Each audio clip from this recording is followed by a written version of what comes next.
it's Lou and welcome back to another Pack With Me video. Super excited ako mag-pack today kasi you know, 4/4 ngayon. At ito yung biggest order this year sa shop ko. Like, hindi ko ine-expect. Meron ako na-pack na 20 parcels kagabi and na-ship out na yun ngayon.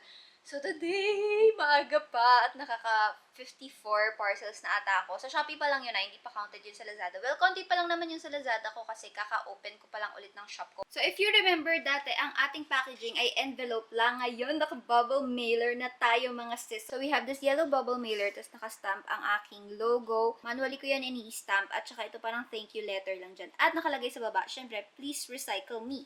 So actually, inuubos ko na lang tong mga yellow mailer ko kasi I've decided na white na lang yung mailer ko para mas maganda siya tignan, na mas malinis. At saka, sobrang dami na kasing gumagamit. Parang ang generic ng kulay na yellow pagdating sa mga bubble mail. Ito ang aking mga logo stickers. Meron akong please recycle me and ang aking logos. Gumawa ako ng tutorial guys dito sa channel ko kung paano ko piniprint ang aking mga logo stickers using thermal printer. So, hanapin nyo na lang dyan sa channel ko. And now, na malayo na ako sa computer ko na hindi ko na makikita ang aking pick list, naka-print na siya mga sis. So far, ito yung way bills natin na ipapack today. Iwanag pa sa labas. Actually, alas 6 pa lang.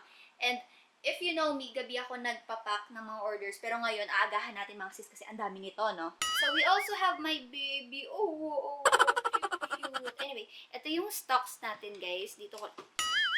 Diyan pa pala yung mga packaging ko. Wait. So, andito sa taas lahat ng aking mga sticker boxes.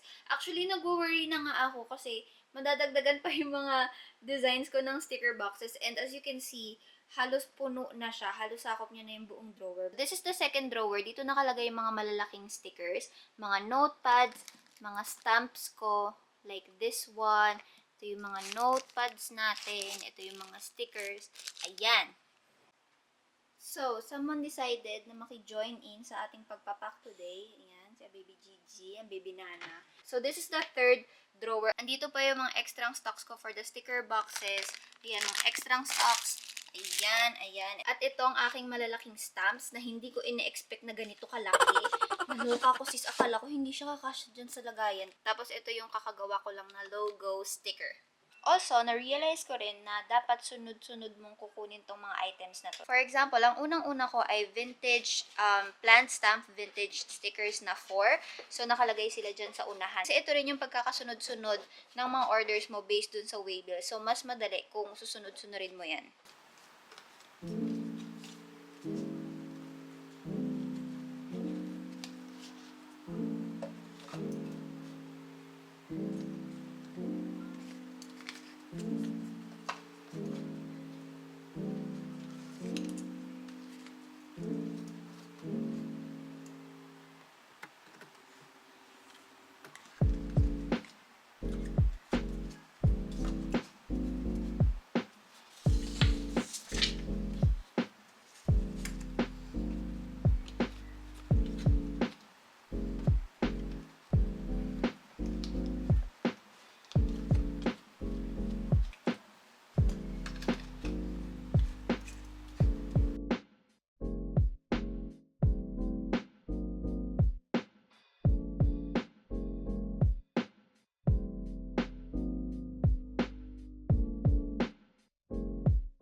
So, ito lahat ng orders natin guys for this batch. Ayan lahat ng kailangan. At first time ko mapuno itong crate ko ng puro sticker boxes.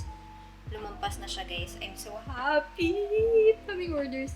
So, di ko pala nabanggit sa inyo kung bakit ako nagpalit ng packaging. Kasi ever since yung last na Pack With Me video natin, dumami ang aking customers. Yes, thank you guys so much. Pero kasabay nung pagdami ng customers ko, dumami na rin yung complaints kung bakit hindi naka-bubble wrap ang aking mga items. With the envelope kasi, syempre manipis yun. So, along transit, nasisira yung boxes or whatever, ganun. Marami ako na-receive na complaints about that. So, I decided to get this mailer. Pero syempre, in the future, plano ko palitan to ng honeycomb na mailer para hindi na siya bubble wrap. But right now kasi, sobrang mahal ng honeycomb and walang masyadong supplier. So, ito muna yung ginagamit natin.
thank you guys so much for watching. And you can check my shop on Shopee and Lazada.